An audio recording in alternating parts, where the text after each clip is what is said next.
Hello दोस्तों, बहुत बहुत स्वागत, अभिनंदन एक बार फिर से RDXGS गुरु में। दोस्तों, हम UP triple S C PET का मॉडल टेस्ट यानी टेस्ट पेपर 3 पढ़ रहे हैं। प्रैक्टिस टेस्ट पढ़ रहे हैं, 3 पेपर पढ़ रहे थे। उसका पार्ट 1 हमने पढ़ लिया था प्रैक्टिस टेस्ट का, और अभी पढ़ेंगे पार्ट 2। 70 क्वेश्चन तक हमने कंप्लीट कर लिया था, 71 से शुरू करेंगे। ठीक है, तो चलो 71 में क्या है, हिंदी का अनसीन पैसेज है, अपठित गद्यांश। तो चलो पढ़ते हैं, उससे आंसर देंगे फिर। समय का दिव्य रथ हर किसी के द्वार पर आता है। कुछ लोग नींद में आलस में पड़े रहकर उसके रथ की गड़गड़ाहट को नहीं सुन पाते और करवट बदल कर पुनः सो जाते हैं। कुछ लोग होते हैं जो तुरंत द्वार खोलकर समय का स्वागत करते हैं और पहचान कर उसका कहा स्वीकार करते हैं। समय ऐसे सौभाग्यशालियों की झोली में वरदान के फूल डाल के आगे बढ़ जाता है, किंतु जो अभागे उसे पहचान नहीं पाते और करवट बदल कर सोए रहते हैं या उसके प्रति उदासीनता व्यक्त करते हैं, समय का रथ चक्र उन्हें कुचलकर आगे बढ़ जाता है। विद्यार्थी जीवन के लिए तो समय सर्वाधिक महत्वपूर्ण है। उसका हर पल हीरे मोती सा कीमती होता है। यही कारण है कि समय का सदुपयोग करने वाले सफलता के आसमान में भ्रमण करते हैं और समय को व्यर्थ बर्बाद करने वाले होनहार बुद्धिमान युवक भी बुरी तरह असफल हो जाते हैं। चलो क्वेश्चन नंबर 71 पढ़ते हैं।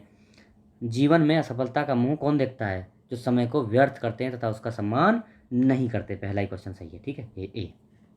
पहला देखो, गद्यांश का उपयुक्त शीर्षक क्या होगा? समय की गति, सफलता की कसौटी, भाग्य और दुर्भाग्य। का बरखा जब कृषि सुखाने, ये क्या मतलब आ गया? समय की गति, सफलता की कसौटी, भाग्य और दुर्भाग्य। तो इसमें होगा ऑप्शन 1, समय की गति। समय की गति होगा, है ना। ओके चलो। सफलता के आसमान में कौन सा भ्रमण करता है? जो समय को अपना गुलाम बना लेता है, जो समय का सर्वदा सदुपयोग करता है, वही वही घूमेगा ना। तो बिल्कुल राइट है ऑप्शन 2। ठीक है, अगला 74 में आ जाओ। समय का रथ चक्र किन्हीं को चलकर आगे निकल जाता है? जो केवल भाग्य और नियति के भरोसे बढ़ोतरा करते हैं, जो समय की दस्तक सुनकर भी उदासीन बने रहते हैं और सोए रहते हैं, उनको कुचलकर आगे बढ़ जाता है। ठीक है जी, 3 हो गया। अगला पढ़ेंगे 75। समय का रथ किन की झोली में वरदान के फूल डालकर आगे निकल जाता है? जो बुद्धिमान होनहार समय को महत्व नहीं देते, जो आलस्य करके सोए रहते हैं, जो आज के कार्य को कल पर टाल देते हैं, जो समय के रथ की आवाज़ के द्वार खोलकर उसका स्वागत करते हैं, उनको माला पहनाता है, उनका स्वागत करता है समय भी। ठीक है, तो ऑप्शन 4। 76 से 80 का फिर वही है सेम। अपठित गद्यांश हिंदी का पढ़ो। विज्ञान ने वरदान के रूप में मानव जाति की अपार सेवा की है। वैज्ञानिक आविष्कारों ने आज असंभव को संभव बना दिया है। तेज गति से उड़ने वाले वायुयान विश्व को एक परिधि में समेटकर छोटी इकाई बना दिया है। मनुष्य विज्ञान के कारण ही आकाश में गरुड़ों की तरह द्रुत गति है, द्रुत मतलब तीव्र गति से विचरण कर सकता है। समुद्र की छाती को चीर सकता है, चीर उसे लांघ सकता है। अंधेरे में प्रकाश का आलोक बिखेर सकता है। कंप्यूटर, रॉकेट, दूरदर्शन, चलचित्र, दूरभाष, मोबाइल और ऐसे ही न जाने कितने आश्चर्यचकित अद्भुत उपकरणों तथा यंत्रों से मनुष्य ने सर्वत्र अपना साम्राज्य, कहाँ, सब जगह सर्वत्र अपना साम्राज्य स्थापित कर दिया है। चिकित्सा के क्षेत्र में भी विज्ञान वरदान सिद्ध हुआ है। शिक्षा, कृषि, यातायात, उद्योग, मनोरंजन आदि समस्त क्षेत्रों में विज्ञान ने अपना लोहा मनवाया है, जड़ बन गया है। मानवता को नष्ट विनष्ट करने वाले अणुशस्त्र अब मानव जाति के लिए बड़ा संकट बन गए हैं। ये भी चीज़ है, इसका एक नेगेटिव पहलू तो है। संपूर्ण विनाश की दस्तक विज्ञान ही दे रहा है। ये भी इसका एक नेगेटिव पहलू है। तो चलो क्वेश्चन नंबर 76 करते हैं इसी बेस पे। विज्ञान से मनुष्य और मनुष्यता को क्या खतरे हैं? तो मनुष्य बेरोजगार हो जाने का, मनुष्य को हताश, निराशा और अकर्मण्य बना देता है। मानवता के विनाशक अणुशस्त्रों के निर्माण का खतरा है। ये सही है, 3 एकदम। 76 में 3 अणुशस्त्र भी तो बनने हैं, ये खतरा है। गद्यांश का सटीक एवं उपयुक्त शीर्षक क्या होगा? विज्ञान वरदान भी अभिशाप भी, ये होगा। दोनों चीज़ के बारे में बात की है ना, वरदान भी अभिशाप भी। अगला देखो, विज्ञान क्यों वरदान सिद्ध हुआ है? क्योंकि उसके प्रकृति पर विजय प्राप्त की है। 78 में क्योंकि उसने मनुष्य को ईश्वर से ऊपर सिद्ध कर दिया है। क्योंकि विज्ञान ने आस्था के सभी स्तंभ गिरा दिए हैं। क्योंकि वैज्ञानिक आविष्कारों ने असंभव को भी संभव बना दिया। ये 4 ऑप्शन। ठीक है, अगला देखो, गद्यांश का मूल संदेश क्या है? तो विज्ञान की उपलब्धियों पर अर्थ करना, वैज्ञानिक खतरों को अवगत कराना, विज्ञान को नए भारत की वास्तविक शक्ति की सिद्धि करना, विज्ञान के वरदायी और अभिशप्त करने वाले रूपों को उजागर करना, दोनों तरह के रूपों को बताना। नए नए उपकरणों और यंत्रों के आविष्कार से मनुष्य ने क्या कर दिया है? तो मनुष्य ने सर्वत्र अपना साम्राज्य स्थापित कर लिया। पढ़े थे ना, पूरी जगह अपना साम्राज्य स्थापित कर लिया। 4 ग्राफ की व्याख्या से विश्लेषण करना, 81 से 85 है ना। 5 छात्रों की भौतिक और रसायन में मिले अंक 5 छात्रों को, ये भौतिक वाले हैं और ये रसायन वाले हैं, और ये अंक अंक हैं 140 तक, और ये भैया PQRST ये छात्र हैं, और भौतिक रसायन ये भौतिक वाला पहला डार्क वाला, और जो लाइट है जो खाली है वो रसायन वाला। तो अब इसके बेस पे आपको आंसर देना है। देखो अब 81 क्वेश्चन, एस को रसायन में मिले अंक, एस को रसायन में मिले अंक देखो कितना है, अभी देख चलेंगे। एस को रसायन में मिले अंक, तो एस ये है, रसायन में कितने अंक मिलेंगे उसको, दूसरा नंबर है, तो कितने हैं 120 हैं मिले अंक। सभी छात्रों को रसायन में मिले कुल अंकों का कितना प्रतिशत है, तो सभी छात्रों को रसायन में मिले कुल अंक कितने हैं, सबको जोड़ दो, ये खाली खाली वाले PQR को, मतलब इन सबको जोड़ देंगे तो कितना आएगा 480 आएगा, 480, और 120 उसको मिले, तो 120/480 प्रतिशत पूछना है, प्रतिशत बताना ना है, कुल अंकों का प्रतिशत। तो 120/480 इंटू 100 तो कितना आएगा, ये आएगा भैया 25% आएगा। ए ऑप्शन सही है, ठीक है। कर लेना, जो बता रहा हूँ उसको सॉल्व जरूर करना, नहीं सॉल्व करोगे तो नहीं होगा क्वेश्चन, ठीक है। कितना भी देख लेना, सॉल्व आपको करना ही होगा। जो बता रहा हूँ तरीका वो देखो और उससे सॉल्व करो, ठीक है। टी को भौतिकी में मिले अंकों को, टी को भौतिकी में अंक, अब देखो टी को भौतिकी में कितने अंक मिले, एक बार फिर चलते हैं। टी को, ये रहा टी, और भौतिकी में कितने अंक, पहला है भौतिकी, तो कितने मिले 50 मिले। टी को भौतिकी में मिले अंकों अंकों को मूल अंकों से 14% बढ़ा जाए, तो देखो 100 पे 14% 14 होगा, और 50 मिले तो 50 का 14% 7 होगा, 57 हो गया। 57 कर दिया जाए तो भौतिकी में नया प्रतिशत लगभग कितना होगा, यदि भौतिकी में अधिकतम अंक 140 हैं, तो 57 अंक कब हो गए, 57/140, कुल अंक 140 गुणा 100, तो ये नया परसेंट आ जाएगा। तो गुणा करेंगे तो कितना आएगा, 82 नंबर में कर लेना, 57/140 गुणा 100, तो ये आएगा 40.7%, लगभग 40%, यानी डी ऑप्शन आएगा, ठीक है। ऐसे कर लेना। अगला देखो, दी गई जानकारी के अनुसार वाक्य को सही बनाने के लिए रिक्त स्थान भरिए। टी को दोनों विषयों में मिलाकर प्राप्त कुल अंक, टी को दोनों अंकों में मिलाकर, मतलब इनमें से कौन सा मिले अंकों से अधिक है, इनमें से कौन से अधिक हैं, तो क्यू के रसायन में अंक से अधिक है, टी को दोनों अंकों में मिला के, टी को दोनों विषयों में मिला के, मतलब टी को दोनों विषय में कितने अंक मिले पहले ये देख लो। टी को दोनों अंकों में देखो 50 मिले और 60 मिले, 110, अब 110 मिलेंगे, तो अब इसमें इसके हिसाब से आपको ये खाली स्थान पर भरना है क्या, तो क्यू को रसायन में मिले अंकों से अधिक हैं, क्यू को रसायन में कितने मिले हैं भैया, क्यू को रसायन में मिले हैं कितने, दूसरे नंबर के हैं ना, तो 110, तो बराबर है, अधिक नहीं है, पहला गलत हो गया, ठीक है। तीसरा दूसरा क्या बोलता है, आर को भौतिकी में मिले अंकों से अधिक हैं, आर को भौतिकी में कितने अंक मिले हैं, तो भौतिकी में 80 हैं, हाँ इससे अधिक है भाई, बिल्कुल राइट है ये, तो आर को भौतिकी है, ये सही है बिल्कुल, है तो कौन सा इसमें हो गया 83 नंबर है ना, बिल्कुल सही है, 2 ऑप्शन सही है, 83, 2 ऑप्शन सही है। आर को भौतिकी में 80 मिले और 110 हैं, तो इसका मतलब यही सही बात है बिल्कुल, ठीक है। चलो अब देखो, पी को भौतिकी और रसायन में मिले कुल अंक, पी को भौतिकी और रसायन में कितने अंक मिले हैं देख लो, अभी देखे थे हम पी को ना, पी को भौतिकी और रसायन में देखो कितने मिले हैं, पी को भौतिकी और रसायन में मतलब 130 और 90, मतलब 130 + 90 है ना, ये मिले ना। अच्छा इनका 130 और 90 220 हो गए, 220, 220, अगला क्या बोलता है 220, और टी को भौतिकी और रसायन में मिले कुल अंकों के बीच कितना अनुपात है, टी को भौतिकी और रसायन में, टी को भौतिकी में तो अभी देखे थे ना भाई 110, तो 220 अनुपात 110 कितना होगा, 2:1 हो जाएगा, डी ऑप्शन 2:1, ओके। चलो क्यू और एस को मिलकर रसायन में मिले अंक, अब देखो क्यू और एस को रसायन में कितने अंक मिले हैं, क्यू और एस को, यानी ये क्यू रसायन मतलब दूसरे वाला, तो 110 क्यू को, और एस को रसायन में 120, तो 230 हो गए ना, 110 100 230 हो गए, 230। अब देखो 230 मिल गए क्यू और एस को, क्यू और एस को रसायन में मिले 230, तो पी और आर को मिलाकर भौतिकी में मिले अंकों का अनुपात है, पी और आर को भौतिकी में, पी और आर को भौतिकी में, तो पी को भैया भौतिकी में कितने मिले हैं 130, और आर को भौतिकी में कितने मिले हैं 80, तो ये हो गया कितना, ये हो गया 210, तो 230/210 क्या होगा, ये तो काट लेना, 23/21 आएगा ऑप्शन, ठीक है। 23/21 है कहीं, ये बी ऑप्शन आ जाएगा, 23/21। अगर देखो 86 से 90, अब इसमें देखो एक वर्ष में विभिन्न संस्थाओं में अलग अलग हॉबी वर्गों में दाखिला लेने वाली लड़कियों की संख्या इसमें बताई गई है, ठीक है। ये लड़कियों की संख्या है, ये लड़कियों की संख्या है, यहाँ देखो दाखिला लेने वाली लड़कियों की संख्या ये है ना, 0 से लेकर 450 तक जाती हैं।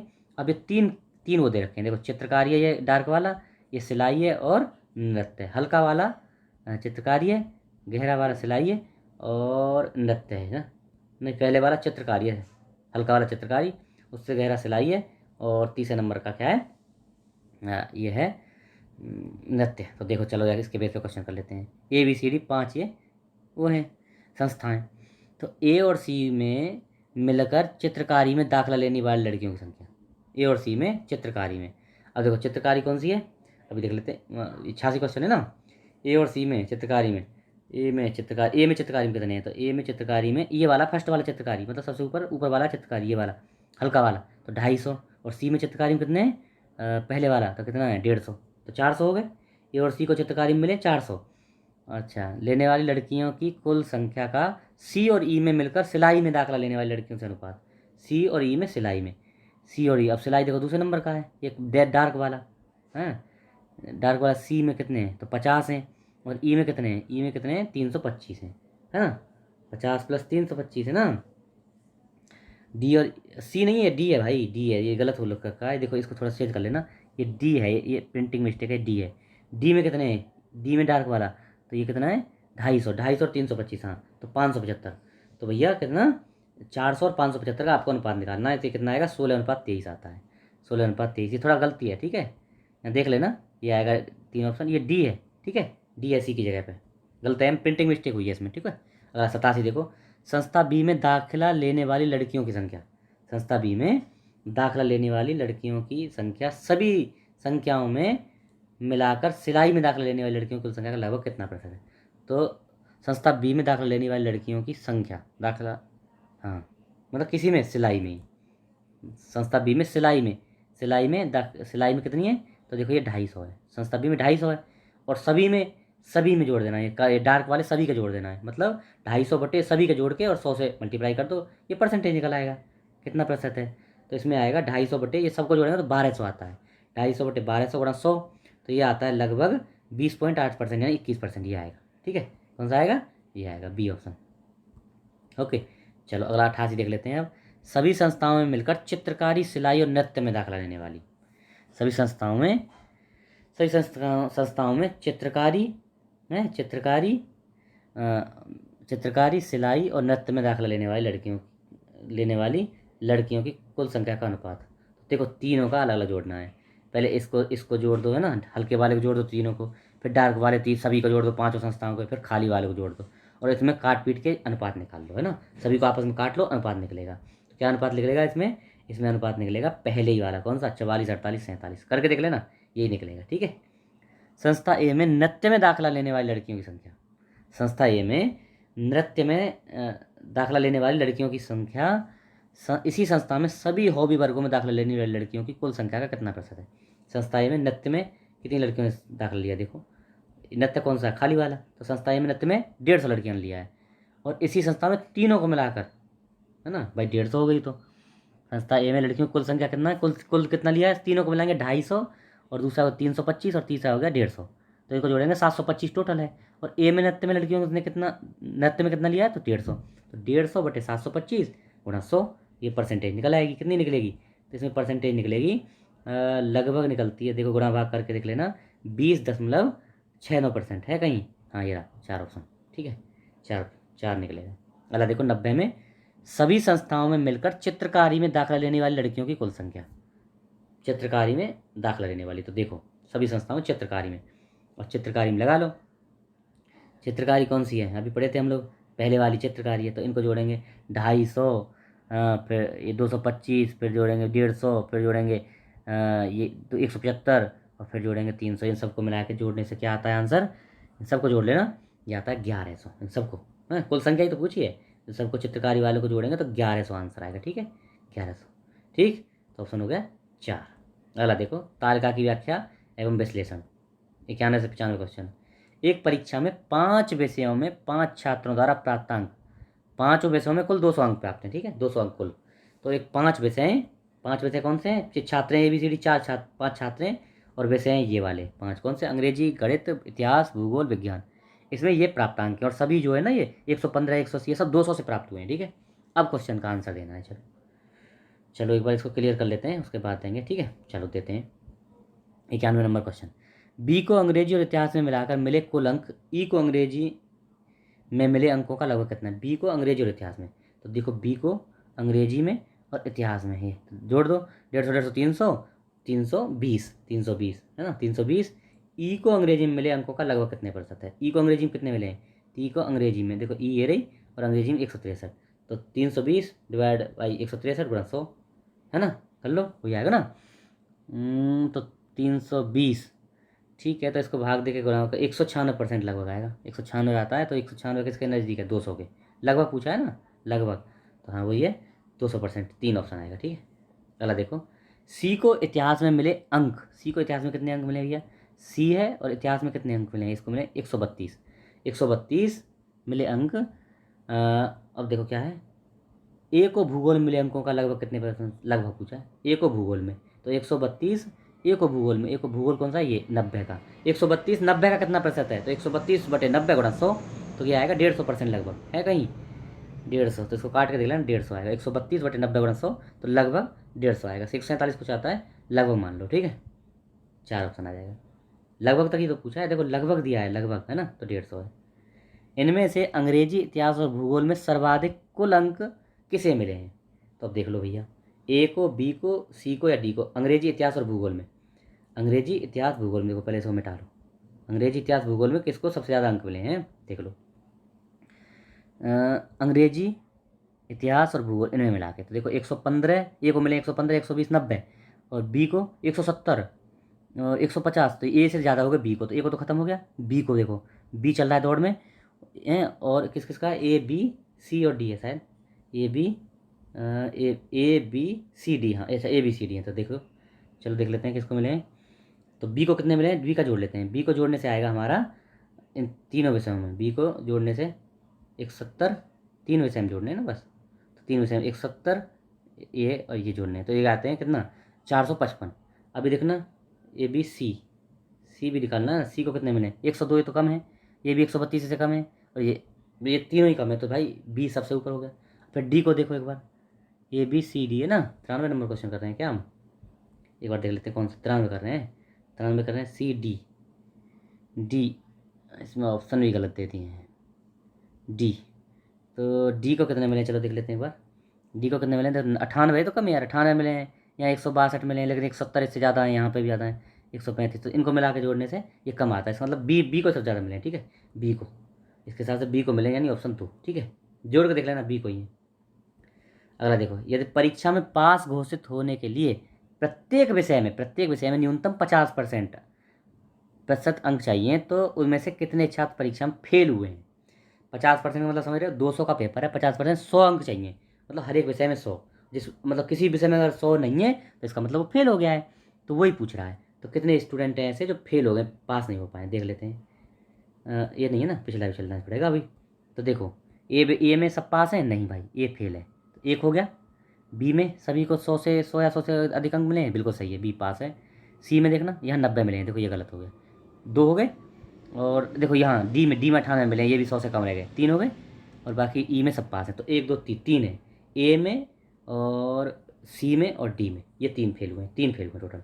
अगर पूछें ए सी और डी फेल हुए हैं, अगर नंबर पूछा है कितने फेल हैं, तो 3 फेल हुए हैं, ऑप्शन 4, ठीक है। 94 में ए सी और डी फेल हुए हैं, 3 फेल हुए हैं। इनमें से किसे सर्वाधिक कुल प्रतिशत अंक मिले हैं? ए को, बी को, सी को, ई को। तो सर्वाधिक प्रतिशत, तो इन अंकों को जोड़ना पड़ेगा। ए के कुल अंक जोड़ो, बी के जोड़ो, सी के जोड़ो और फिर ई के जोड़ो, ठीक है। तो अभी देखो, हमने ए के जोड़ लेते हैं, ए के जोड़ेंगे, ये पूरे अंक जोड़ो, कितने हो जाते हैं? ए के जोड़ने से 645 होते हैं। बी को जोड़ते हैं, ये बी को जोड़े तो ये 645 और ये 660 हो जाते हैं। तो अभी तक के बी टॉप है। उसके बाद सी को जोड़ते हैं, सी को, तो ये 542 होते हैं, जोड़ लेना। फिर डी को जोड़ते हैं, तो ये होते हैं 634, अभी तक का बी टॉप चल रहा है। और ई को जोड़ते हैं, तो ये होते हैं, ई को जोड़ते हैं ऐसे, तो ये होते हैं 663 हैं। तो वो थे, बी वाला 660 होते हैं, बी को ऐसे जोड़ेंगे तो, और ई को जोड़ते हैं तो 663 होते हैं, तो इसलिए ई ऑप्शन, ई जिसमें भी हो वो मार देना। ई ऑप्शन किस में है? तो ई ऑप्शन मतलब ऑप्शन 4 में है, ठीक है। ऑप्शन नंबर 4 में ई ऑप्शन, ठीक है। अब देखते हैं 96 से 100, लास्ट हमारे 5 क्वेश्चन और देख लेते हैं, ये आज का पेपर हमारा कंप्लीट हो जाएगा। चलो, अब क्या दिया है इसमें? विगत वर्षों में एक कॉलेज के 5 अनुशासनों में विद्यार्थियों की संख्या, मतलब कला, विज्ञान, वाणिज्य, प्रबंधन, ये कैसी 5 दिए हैं। इसमें ये दिए हैं, वर्ष भी दिए हैं, 1 2 3 4 5 6 6 तक, 1 से 6 तक, और ये अंक दिए हैं, ठीक है। अब इससे आंसर आपको देना है। 96 बोल रहा है, पिछले वर्ष की तुलना में किस वर्ष कृषि अनुशासन में के संबंध में प्रतिशत बदलाव अधिकतम था? कृषि में ले लो, तो कृषि में देखो एक बार, कृषि में लो, कृषि ये है। अब पिछले वर्ष की 314 से 65 हुआ, हैं। तो इसको 365, 65 माइनस 14 गुणा 100 तो कितना परसेंट आएगा, ये यहाँ तक आने में 16%, लगभग 16.24% वृद्धि हुई है। अब यहाँ जाएंगे ऐसे सब करके देखो, तो यहाँ 65 से 36 हुआ कि तो गिरावट है, तो छोड़ ही दो। 36 से 48 हुआ, ज़्यादा फर्क नहीं है, ये भी छोड़ दो। अब देखो, तो 48 से 26 हुआ, गिरावट आई, ये भी छोड़ दो, है ना। अब 26 से ये देखो थोड़ा, 26 से 83 हुआ है और 14 से 65 हुआ है, मतलब यानी कि 2002 और 2006 में ज़्यादा फर्क है। तो 26 से 83 हुआ तो कितना फर्क आया, 83 माइनस 383 माइनस 326 बटे 326 गुणा 100, तो ये आता है 17 यहाँ से 5 से 6 में आएंगे तो 17 क्या आता है 48% आता है। और पहले हमारा था 16 मतलब 1 से 2 में जाने में 16.24, तो इसका 2006 में सबसे ज़्यादा बढ़ोतरी हुई है। ठीक है, किसमें, 2006 में। ठीक है, ये ऑप्शन निकलता है। कौन सा, देख लो 6 कहाँ है, 4 ऑप्शन में, डी में। अगला देखो, 2003 में 2003 से 4 में वाणिज्य अनुशासन में विद्यार्थियों की संख्या में प्रतिशत वृद्धि, 3 से 4 में जाने में और वाणिज्य में चलना है। 3 से 4 जाना, यहाँ से यहाँ आना है ना, यहाँ से यहाँ आना है 4 में, और वाणिज्य में जाना है। वाणिज्य मतलब ये वाले, तो 265 से 290 हुए हैं। तो 290 माइनस 265 अपॉन 265 गुणा 100, तो 25 बटे 265 गुणा 100, तो कितना आ जाएगा, 97 नंबर है ना, तो ये आ जाएगा लगभग 9%। ठीक है, 9% की वृद्धि हुई है। नहीं, काटने से ही कट रहा है पूरा, तो 9% की, ऑप्शन 4 है, इसका भी 4 ऑप्शन 9। किस वर्ष कला और विज्ञान में विद्यार्थियों की संख्या के बीच का अंतर 130 था। ठीक 130, ठीक 130 बोला है। किस वर्ष कला और विज्ञान में, अब देखो वर्ष पहचानने, कला और विज्ञान में। अब कला और विज्ञान ये दोनों पहले ही वाले, कला विज्ञान ये दोनों पहले वाले हैं, तो देखो 240 और 358, 130 अंतर होना चाहिए। ये तो नहीं हो रहा है, 130 होगा ही नहीं, 8 आएगा लास्ट में। अब देखो ये देखना, 260 से 390 जाने में, तो 260 में 40 जोड़ेंगे 300 हुआ, 90, 40 और 90 130, हाँ ये हो गया, बिल्कुल हो गया। 2002 में हुआ है, 2002 में हुआ। ठीक है, किसमें, 2002 में, ऑप्शन बी, 2002 में, बी ऑप्शन। ठीक है, 2002 ऑप्शन बी। अगला देखो, 2001 और 2005 में मिलकर कृषि में विद्यार्थियों की कुल संख्या, 2001 और 5 में, एक और कितने में, 1 और 5 में कृषि में विद्यार्थियों की कुल संख्या, इसी अनुशासन में 2002 में विद्यार्थियों की संख्या का लगभग कितने प्रतिशत है। मतलब कृषि में ही 2001 और 5 को जोड़ दो, हैं, और 2002 में विद्यार्थी जितने कृषि में, उसका कितने परसेंट है 1 और 5 को मिलाने से, ये पूछा है। तो कृषि में आ जाओ, ये कृषि लास्ट वाला, 1 और 5 में, 1 में कितने 314 और 5 में कितने हैं 326, 14 26, 300 300 600 और 40, 640 हो गए, 640। और यही बोल रहा है 640 जो है, 640 हो गया ना, 1 और 5 में मिला के 640 हो जाता है। यही कृषि में 2002 में विद्यार्थियों की संख्या का कितने परसेंट है, तो 2002 में कितने थे भैया, 2002 में ये थे 365, मतलब 640 365 का कितना परसेंट है, ये निकाला है। तो 640, 640, हाँ ये 640 अपॉन 365 इंटू 100, तो ये करने से कितना आता है, 640 हो गया, 3/365 इंटू 100, तो ये आता है 175 आएगा, डी ऑप्शन। करके देख लेना सॉल्व, 175 आता है। ठीक है, डी। अगला देखो आज का लास्ट क्वेश्चन, दिए गए वर्षों में किस अनुशासन में विद्यार्थियों की संख्या में सतत वृद्धि हुई है, लगातार वृद्धि हुई है, किस में, विज्ञान, कृषि, कला, वाणिज्य, इनमें से किस में लगातार वृद्धि हुई है। अब आपको ये बताना है ना, किस में लगातार वृद्धि हुई है, ये बताना बस 100वां नंबर। देखो इसमें हुई है विज्ञान कृषि, कल विज्ञान कृषि प्रबंधन छोड़ दिया, वाणिज्य और कृषि में। तो इसमें देखो 40 से 60 हुआ, 75 हुआ, 84 हुआ, 96 हुआ, 312 हुआ, लगातार वृद्धि है किसमें, कला में। कला दिया है क्या, कौन सा है, कला, कला है ऑप्शन में, कला है, कला भी है ऑप्शन में, तो इसका मतलब कला ही सही हो गया। चलो एक बार और देख लेते हैं, विज्ञान कृषि वाणिज्य, विज्ञान कृषि और वाणिज्य को देख लेते हैं। विज्ञान कृषि वाणिज्य यानी प्रबंधन छोड़ दिया। विज्ञान देखना 58 से 90, 90 से 74 घट गया है, ये नहीं है, खत्म हो गया। उसके बाद कृषि में देखना, कृषि में 314, 365, 336 हो गया, 65 36 ये घट गया, ये भी गलत। अब वाणिज्य में 275, 286 और 65 आ गया, 240, ये भी घट गया, हाँ सही है, मतलब कला ही सही है ना, कला ऑप्शन 3 सही है। ठीक है, ऑप्शन नंबर 3 सही है, कला। ओके, चलो तो ये आज का हमारा लेक्चर संपन्न। आशा है आपको पसंद आएगा। अगर आप नए हैं चैनल पर सब्सक्राइब कर लीजिए, और हमारा RDX GS गुरु के नाम से टेलीग्राम चैनल है, उसको ज्वाइन कर लीजिए। उस पर PDF डालूंगा, इसका सॉल्यूशन डालूंगा। ठीक है, आप उसको सॉल्व करना, और पहले अपने आप सॉल्व करना। अपने आप सॉल्व करने के बाद आपके जितने नंबर आने हैं कमेंट बॉक्स में डाला करो उनको, और फिर सॉल्यूशन देखो। और सॉल्यूशन का अगर आप बोलोगे ना, इसका पूरा डिस्क्रिप्शन भी मैं डाल दूंगा, पूरा डिस्क्रिप्शन मेरे पास है बुक का, उसको भी डाल दूंगा। आप अगर कमेंट बॉक्स में कमेंट करिए, है ना।